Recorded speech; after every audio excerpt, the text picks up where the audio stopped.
Welcome back to Briviews, where the delusion is high, the accountability is low, and the math is never mathing. Episode 7 is literally called A Messy Conundrum. And honestly, they understood the assignment. Let's get into it. Aisha starts the episode with her talking to her daughter on FaceTime, and she's going to visit her daughter in Ohio. She's telling her daughter that Michael is not coming this time, and I'm looking at the TV like, what you mean this time? He's not coming ever. The daughter is under the impression that he's a farmer. Now, the daughter don't seem stupid, so she seems like she halfway believes this lie, but supposedly he's not coming this time because he's got farm work to do. Then we meet Sharnice. I like Sharnice. Sharnice is a CO, so she's used to seeing this type of prison talk, and she's used to people getting scammed by these men all the time. We end up learning that Aisha talked to a lawyer, and a retainer fee would have been $4,000 to try to get him out of prison sooner, or at least to get to the parole board sooner so that they can maybe put him on parole. Aisha ends up getting to Ohio, and she reveals that he actually is not a farmer and that he is in prison. And she can't believe it. She cannot believe that her mother is talking to somebody in prison. She just can't. She can't believe it. I wouldn't be able to believe it either, Sharnice. I ain't even gonna lie. Like, your mother's 54. I would not believe that my mother would talk to somebody in prison. Like, why would you want somebody that's confined? Being by yourself would be better with somebody than somebody that's confined. Like, that's crazy. At your age, that's crazy. So we see that Sharnice ends up taking the phone away from Aisha and talking to Michael on her own. And Sharnice gets down to the nitty gritty. She is not playing. She grilled the hell out of this man. Do you talk this way in prison? What kind of mindset do you have while you're here? If you have a life sentence, how are you getting through it? Are you staying positive through all of this? Do you truly think you're going to get out soon?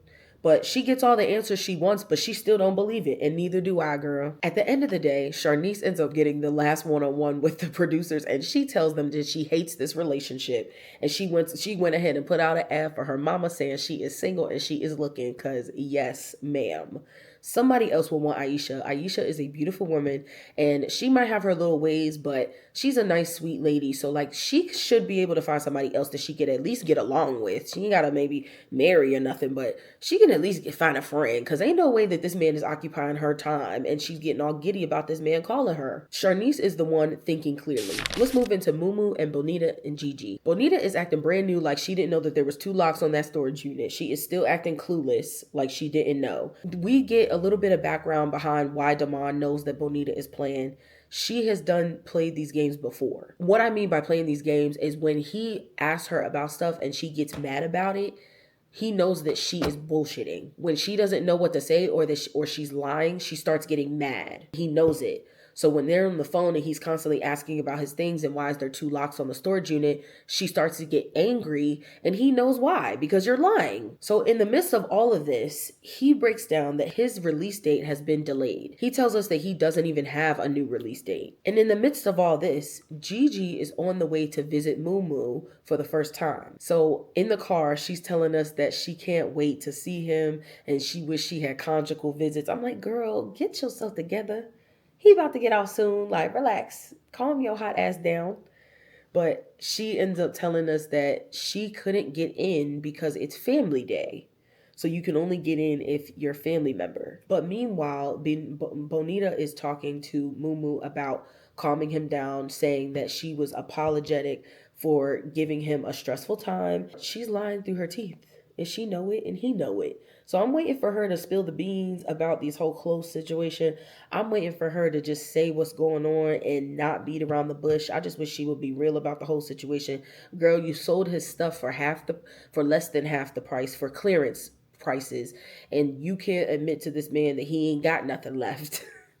Just explain it to him, girl. This whole storyline is giving, we're fighting over a storage unit and we don't even know what's inside. Watch it be some...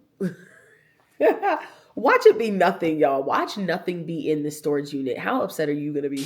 Let's get into Monique and Titus. They are like, this is unbelievable. This is unbelievable. Blowing my mind. Like, I cannot imagine somebody telling me what to do in prison. Monique is inviting Jasmine, right? I think she said Jasmine was her name. I like the way she spells it.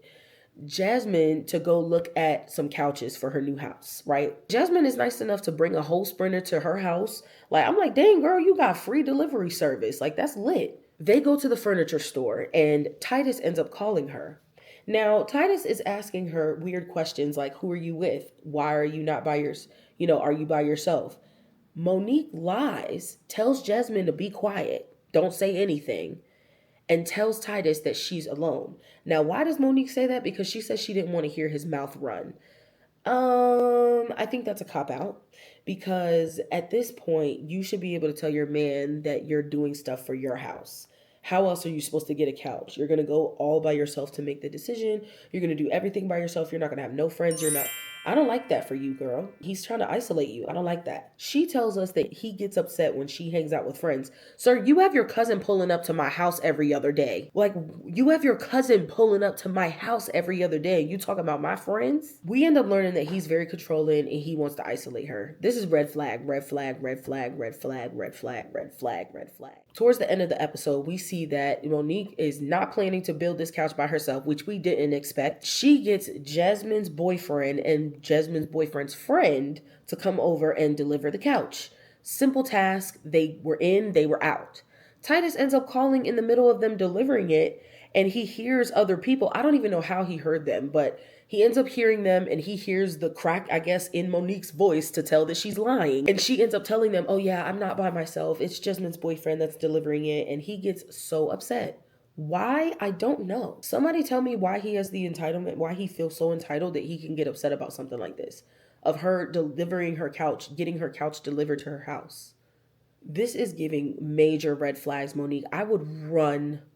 They're arguing in front of everybody in the room. She has to put them on speaker because I think that's part of their contract. They have to put their phones on speaker if they end up talking to somebody that's on the show. So yeah, they are on speaker and she's yelling like, oh no, like, I don't need you. And he's like, oh, I don't need nobody there with you, and you should not be there with other people. She says she feels like she's 37 and her dream life is fading away. You thought you was going to have a dream life with that man? I don't know about that, girl. I don't know about that. You keep dreaming with him because I don't think he was going to give you that life anyway. So she says that she can't wait to go visit him tomorrow and that she is shaking. She can't sleep, and she can't sleep because the next day she gets up and she still goes to visit him. She told us that they're playing with her. Now, she only got to get in there for 10 minutes and she got kicked out. Now, she says that they're playing with her. I didn't hear what happened at the end. I don't think they're going to tell us next episode, but I did not hear what happened and why she got kicked out. She just said they are playing with her. So we'll see why she only spent 10 minutes in there. Do y'all think Titus and Monique are going to make it? He's way too controlling for her. She has no backbone. It's not going to work. You're going to keep getting pushed around. She just can't wait for the physical aspect. She is so stuck on one man that she can't even see the others. I think it's sad. Monique, run from this man. Run! Let's go into Rich and Felicia. Rich comes back from meeting Kay, and at this point, he's calmed down, but we see where this man lives. He's got a beautiful, bright blue house, like the same blue as my shirt, almost a little lighter, but like he's got a beautiful blue house, and it's like, dang, that's what you coming home to? Shoot, Felicia gonna be nice. He got a nice Audi. Felicia better hush.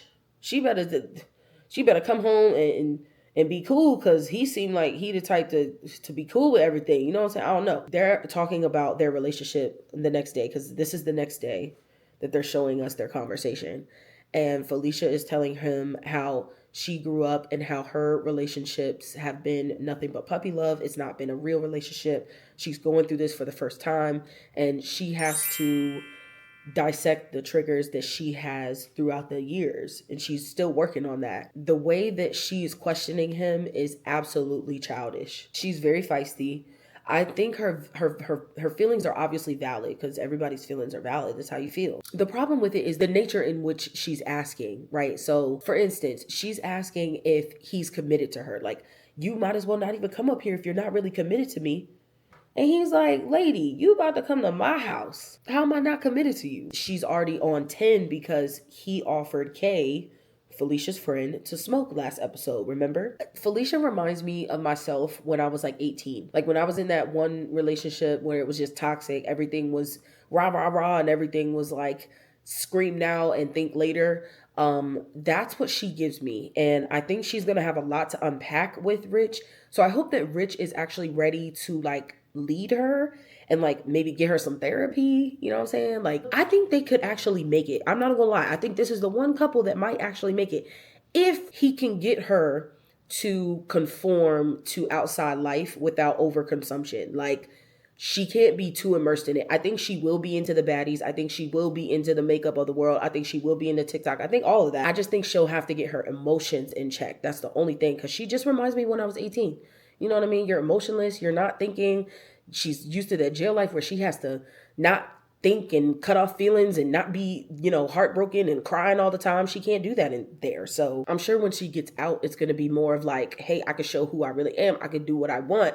I have the freedom.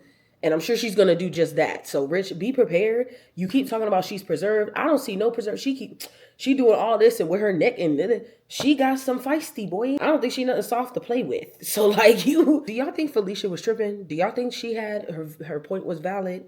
Because if you invite my friend, I'm going to be a little upset. I ain't going to lie. I'm on Felicia's side at this point because, like, I don't want you inviting my friends nowhere if I'm not there. Especially if this is the first time y'all meeting. I don't want you doing that. And she get her emotions in check, I think Felicia will really be a bad bitch. Because she's a beautiful girl, but I think she just need that emotion part in check. Do y'all think Felicia was tripping? Last but not least, we have Emily and Justin. We get the big scene where Emily is now meeting up with Brittany. Emily can't wait to meet Brittany being one of Justin's exes. And I'm already confused, girl. She sits down and she orders a burger that she says they're gonna split. Why are you sharing food with this girl? Why? Emily, you're too nice. You're too nice. You could have came in there. You should have came in there on Buck because, like, this girl's playing with you. She's playing with you. She's got Liz in your face. And she ends up showing her how backstabbish she can be because she ends up showing up with Liz. Brittany and Liz walk in together as if they're besties. And Emily is confused because the last thing she heard, Brittany hated Liz. But now all of a sudden she's on Brittany's side. I don't like Brittany. She is the troublemaker. Brittany is the problem, y'all. She has all of this going on. It's 4 people involved and there only needs to be 2. The fact that Liz is even involved in this because Brittany was holding the phone in the previous episodes. Brittany was holding the phone and Liz took it from Brittany and decided to talk to him. That was the only time I feel like she's ever talked to Justin. But now Liz is like hanging this over Emily's head. Justin did admit to doubling back, so fuck him for doing that. Liz is giving Emily all this BS while they meet up for lunch and she's telling Emily, oh yeah, when he gets out, he said he'll call me. Huh? Girl, he ain't getting out for another 2 years. Didn't he say 18 months? He is not getting out anytime soon, so you're lying, okay? Lie again. They're talking, going back and forth, and at some point, Emily just went ahead and flicked something at him. She flicked something at both of them, kind of towards Brittany's way, but Brittany went ahead and took the whole tray and flung it at her. Emily left with the whole lunch on her face. I felt really bad for this girl because all she was doing was being a girlfriend, and then you got your ex who wants to portray me, and I don't even understand why, but I just wish Emily was I wish she was like an Alex. Come on now. Y'all know the Alex from the other season with Brooke. Now, me and Brittany probably would have been fighting. I ain't gonna lie. Because Brittany is the one that's playing both sides. And I don't like those girls. Those are the ones that I really be wanting to fight. I don't even be wanting to fight the girl that you pinning me against. I want to fight the person that is putting us against each other. Because now you think I'm soft and you finna play me like a pawn. Like me and Brittany would have definitely been, she said, go outside. Emily said, go outside. Go outside. And I don't know why she was saying go outside. What you gonna do, fight her? Girl, I wanted to see a rumble because Emily looked like the type that she could get in the ball. She could get in there, but I don't know. Obviously not. Somehow they all staged this where Justin had got the scoop and he somehow calls Emily at the same time. So he's talking on the phone with her and she's like, how dare you? You're making me turn into something I don't want to turn into. Girl, he's not making you do nothing. All you have to do is stop answering the phone. He's not making you do nothing. Like nobody is making you do anything. You're choosing to want to deal with this stuff. So Justin is trying to justify everything. He's apologizing while also trying to justify his actions of talking to Liz because supposedly Emily backed him in a corner because she wouldn't give him the $6,000. Now, sir, please, what corner are you in of your little 4x4 cell? That corner? Which one? Pick one. It's hard not to stay in a corner when you're in that small of a space. Emily needs to get away from this man. Now, at this point, he's got you looking so stupid. It's already proven that he's talking to all 3 of y'all, even Brittany. I think he wants her too. And he's probably got a few others on the side. So he asked you for the $6,000 first. Then he decided to go to Liz and ask her for the $6,000. She gave him something, she said. She gave him a few hundred. Like, Y'all are literally giving this man money and you're fighting over a man that's in prison that has no money. I don't understand it. I don't get it. This makes no sense to me. Like, y'all are fighting over a man that's in prison. So at the end of the day, this episode taught me 3 things. If you lie about a man being a farmer, the truth will come out. Storage units bring out demons. And if your man calls you mid-foot fight, that's your time to leave. That is my recap of Love During Lockup, Season 7, Episode 7, A Messy Conundrum. Which storyline had you screaming at the TV? Because for me, it had to have been Monique. Make sure you like, comment, and subscribe. Briviews is not missing a single drop of this mess.